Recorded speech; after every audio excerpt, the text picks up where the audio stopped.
नमस्कार। आज के हमारे ई लेक्चर का टॉपिक है मैक्स वेबर की सामाजिक क्रिया, जो कि बीए थर्ड ईयर के सिलेबस का भाग है। सबसे पहले हम मैक्स वेबर के जीवन चित्रण और प्रमुख कृतियों के बारे में पढ़ेंगे।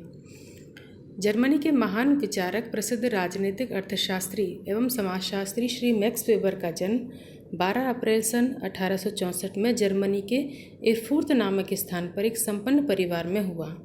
आपने समाजशास्त्र को एक ऐसे विज्ञान के रूप में परिभाषित किया जो सामाजिक क्रियाओं का अर्थपूर्ण बोध कराता है।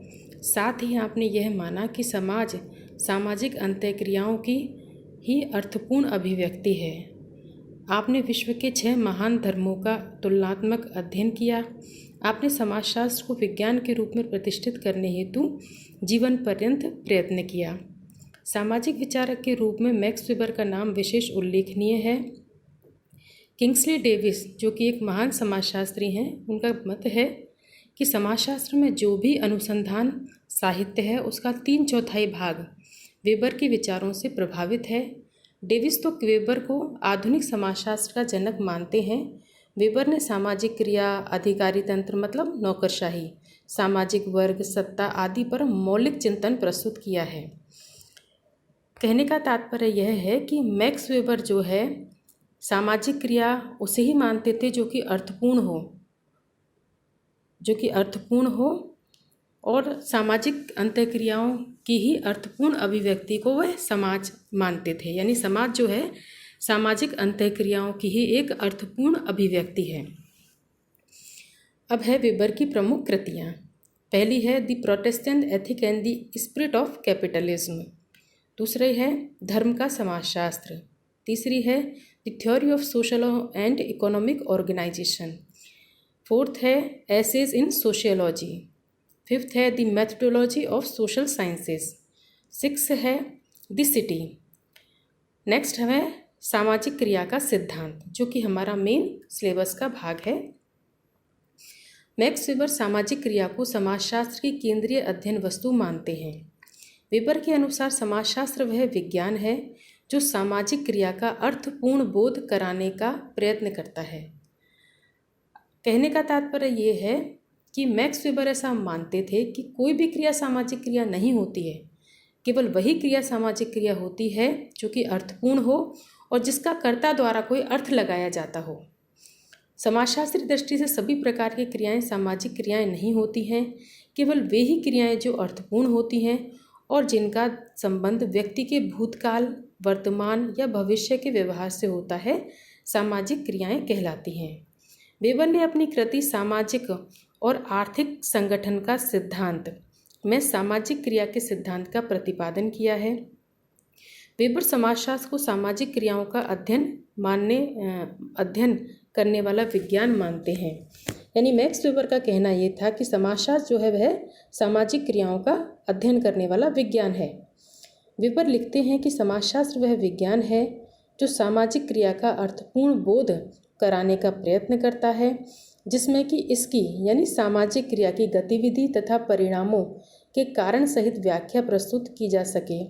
इस प्रकार स्पष्ट है कि वेबर सामाजिक क्रिया को ही समाजशास्त्र की अध्ययन वस्तु मानते हैं। सामाजिक क्रिया के द्वारा हम सामाजिक जगत की वास्तविकता का अध्ययन कर सकते हैं।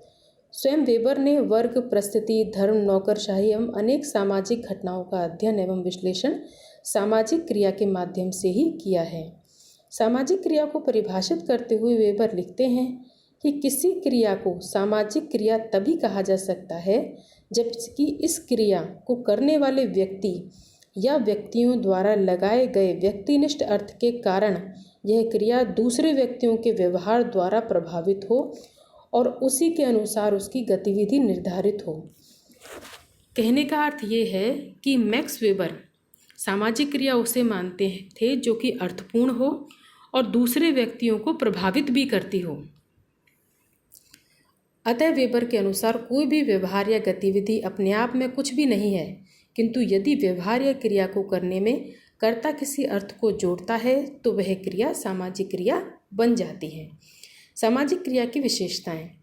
सामाजिक क्रिया दूसरे व्यक्तियों के भूतकाल, वर्तमान या भावी व्यवहार द्वारा प्रभावित हो सकती है। प्रत्येक प्रकार की क्रिया सामाजिक क्रिया नहीं होती है। मनुष्य का प्रत्येक प्रकार का संपर्क भी सामाजिक संपर्क नहीं होता है। सामाजिक क्रिया ना तो अनेक व्यक्तियों द्वारा की जाने वाली एक सी क्रिया होती है और ना ही उस क्रिया को कहते हैं जो कि केवल दूसरे व्यक्तियों द्वारा प्रभावित है। वेबर ने सामाजिक क्रिया के 4 प्रकारों का उल्लेख किया है जो कि बहुत ही महत्वपूर्ण है। पहला है तार्किक क्रिया, दूसरा मूल्यांकनात्मक क्रिया, तीसरा भावनात्मक क्रिया या संवेगात्मक क्रिया और चौथा है परंपरात्मक क्रिया। तार्किक क्रिया वह होती है जिसका चयन सचेत और योजनाबद्ध रूप से लक्ष्य तथा साधनों को ध्यान में रखकर किया जाता है। मूल्यांकनात्मक क्रिया वह होती है, इन क्रियाओं के पीछे तर्क नहीं वरन धर्म, नैतिकता, कलात्मकता या आदर्शात्मक आधार होते हैं। भावनात्मक या संवेगात्मक क्रिया वो क्रिया होती है जो कि भावनाओं या संवेगों से प्रभावित होकर की जाती है। परंपरात्मक क्रिया जिनका संबंध प्रथाओं, परंपराओं या प्राचीन काल से चले आ रहे व्यवहारों और विश्वासों से होता है, परंपरागत क्रिया कहलाती है।